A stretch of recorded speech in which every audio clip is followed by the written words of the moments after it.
Hey, fifth grade, we're going to be doing another Generation Genius for our science today. This one is properties of matter. It's another fun video.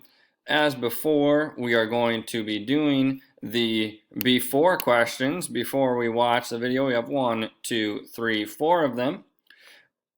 You'll watch the video, and then after, we have after questions. Quite a few this time. We have 1, 2, 3, 4, 5, 6, 7, 8, 9. All right. This is another fun video. I'm hoping you are all enjoying these Generation Genius videos. I know I am.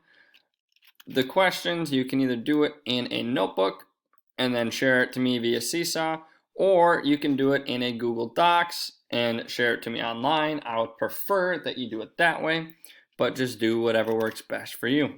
Hopefully we're all kind of getting the drill at this point. We don't have to do any project with this one. We'll just be answering the questions. Enjoy the video.